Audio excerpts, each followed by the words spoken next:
Assalamualaikum warahmatullahi wabarakatuh. Saya Dian Rahmawati dan rekan saya Johana Chandrawati. Kami di sini akan menjelaskan tentang karakteristik perkembangan kognitif dan bahasa pada remaja serta implementasi dalam pendidikan.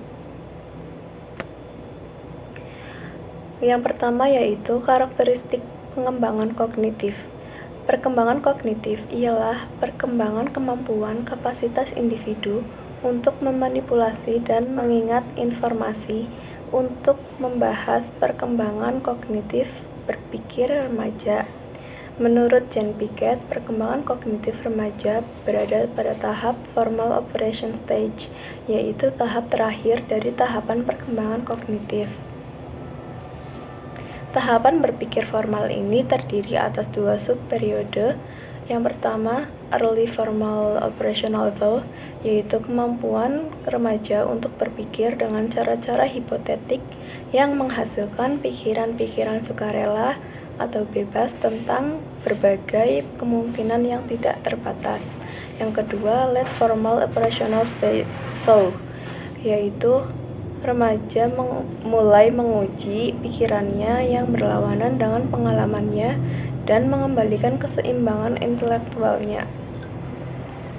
Ada 3 kemampuan yang harus dikuasai sebagai jembatan untuk sampai pada penguasaan kemampuan kognitif, yaitu yang pertama, persepsi. Persepsi merupakan proses yang menyangkut masuknya pesan atau informasi ke dalam otak manusia. Yang kedua, mengingat.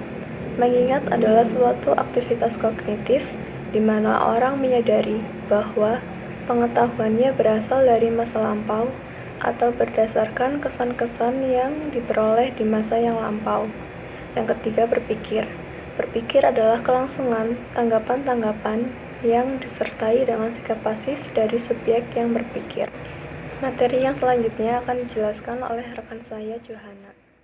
Assalamualaikum warahmatullahi wabarakatuh. Halo semuanya, saya Johana Chandrawati Firnani dari kelompok 9 NIM 08 kelas 2A akan melanjutkan materi presentasi yang sebelumnya telah disampaikan oleh Dian Rahmawati. Nah, kali ini saya akan membahas materi tentang perkembangan bahasa remaja.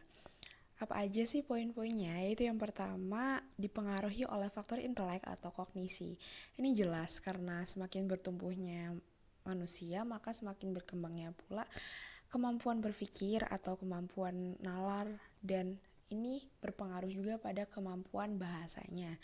Jadi dari yang pada awalnya kita bayi hanya mengikuti atau meniru kata-kata dari orang tua atau bunyi-bunyi dari orang tua atau lingkungan sekitar, dan semakin beranjaknya dewasa, semakin bertumbuhnya manusia, maka kemampuan bahasanya pun menjadi berkembang, menjadi lebih kompleks, dan kita menjadi mengetahui kata-kata baru atau definisi-definisi yang baru, dan ini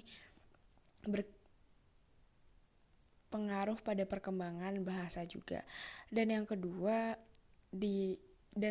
terbentuk oleh kondisi lingkungan. Ini jelas karena lingkungan itu mempengaruhi bagaimana karakter kita dalam berperilaku, bertindak, dan berbahasa juga.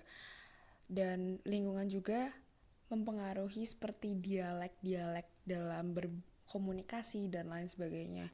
Dan yang ketiga dipengaruhi oleh faktor pergaulan. Ini jelas faktor teman atau faktor pergaulan itu sangat mempengaruhi bagaimana cara kita berbahasa atau menyampaikan sesuatu. Dan yang terakhir yaitu faktor keberhasilan perkembangan bahasa pada remaja itu ditandai mampu menguasai alat komunikasi dengan baik dan mampu memahami apa yang dia ucapkan atau apa yang dia katakan dan apa yang orang lain katakan atau ucapkan. Dan yang selanjutnya yaitu implikasi pengembangan kognitif dan bahasa remaja dalam penyelenggaraan pendidikan. Yaitu yang pertama, guru mendukung siswa untuk mengeksplorasi lingkungan dan menambah pengetahuan. Yang kedua, siswa memerlukan banyak kesempatan belajar dari lingkungan sekitarnya, baik itu dari guru, orang tua, maupun teman sebayanya. Yang ketiga, bimbingan karir dalam upaya menemukan passion siswa itu sangat diperlukan, dan untuk poin ini sangat diperlukan juga peran dari guru maupun orang tua. Dan yang selanjutnya yaitu memberikan latihan-latihan praktis yang masih berhubungan dengan kondisi lingkungan. Yang selanjutnya yaitu penyusunan kurikulum yang berupa kurikulum muatan lokal.